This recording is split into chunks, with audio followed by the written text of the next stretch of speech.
Hey everyone, this is Taya Freestead with the Endurance Lab, and today we're looking at the Zwift Academy workout number 3 for the 2018 Zwift Academy. This is the under ones workout. I'm going to walk you through it.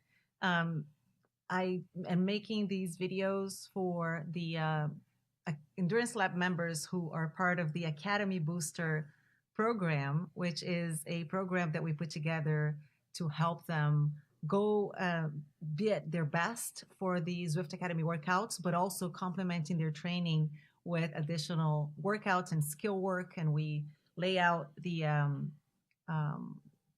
calendar for all of their workouts and tell them when to do which workout, when to do the races, when to do the endurance rides, etc. So if you're interested in learning more, visit our website at endurancelab.fit. Or you can send me a message and I'll be happy to answer any questions that you might have. So under one's workout, this one here is all about power above threshold. These are sharp efforts. These are tough, quick, snappy efforts that you're going to be working on today. So the warm up here, you have a ramp up for the warm up. Then you have 2 leg openers. These are 10 seconds at 130% of FTP. And then you have a couple of tempo, intervals here, a minute, 2 minutes, and then a couple of efforts at 98% of FTP, all part of the warm up, all to get your legs ready to go and open up the legs so you're ready. So the other recommendation for this workout, coming fueled for it. Make sure you have carbs ahead of time, so that every time you see workouts with red zones, so VO2 type zones, explosive type zones, which are these efforts here, you're going to need carbohydrates to be able to get through it. The same thing if you have workouts with a lot of threshold work, that is the yellow typically that you see in Zwift here. So we're looking at 3 blocks. These are your main sets for the workout. And the intervals are shorter in the first one, get a little bit longer on the second one, and then a little longer on the third.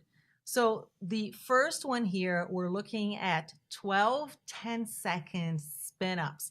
They call it sprints here in the instructions. I call them spin-ups because they are so short that you usually do them seated, not out of the saddle. If you had to do them out of the saddle, I think it will take you quite a bit of time to ramp up to the power, then back down and up again and down again. So I recommend that you do these seated. What you do need is to be in the right gear before you get to it. So shift down or up, depending on what you need to get you in the right gear. Do not use erg mode for this workout. You need to be able to spin up very quickly with your power and recover very quickly and back at it again. In fact, they even put that recommendation in here in the instructions. So 10 seconds on, 50 seconds off, 10 on, 50 off. So you're going to be doing 12 of those.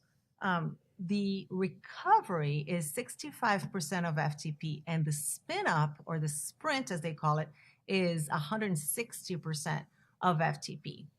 You might be able to hit that number. You might not be able to hit that number. As long as you're in that ballpark, you are working the zones that you are meant to be working. So do not worry too much about that. The one thing that the Endurance Lab coaches, and I'm sure the Zwift Academy coaches, look at is not only the sharp efforts when you go up, but also as you come down for your rest period or between hard efforts, to hold that power steady. And so as you come out of the 10-second at 160% of FTP, you have to land on that 65% of FTP, that blue one there. Don't go below and then up again. So it might happen, right? It takes practice, but try your best. Just keep that in your mind. Just try as you watch the power go from 160% all down to 65, and not like, for example, down to 30 and then up to 65. So see if you can maintain that throughout the block here of 12 efforts. Then you have 5 minutes rest at 50 watts or 50% of FTP here in my example. And then you go again. Now, the next block is going to be 6 sprints or spin-ups 15 seconds now. So we're looking at 15 seconds on and 45 seconds off. 15 on, 45 off, and it's going to be at 150% of FTP.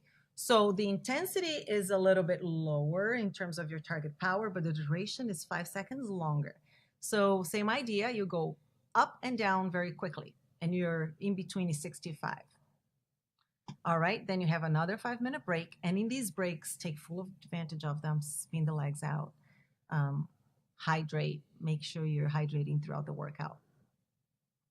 Then you go into the last one. The last one is 30 seconds long, 3 intervals of 30 seconds at 130% of FTP. So again, you go up 30 seconds at 130, come down, recover 65%, and then up again, down again 3 times. So your legs will, of course, fatigue through the course of the workout.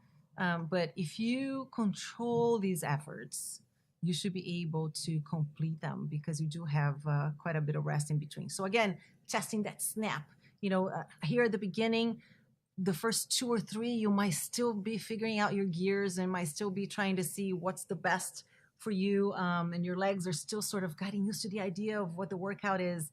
By the 3rd, 4th, you kind of get a hang of it, and you get better as you go on if you're not used to these types of workouts. Because this is really a neuromuscular connection that you're building for this type of effort. All right, and then you have your cool down here. Good luck.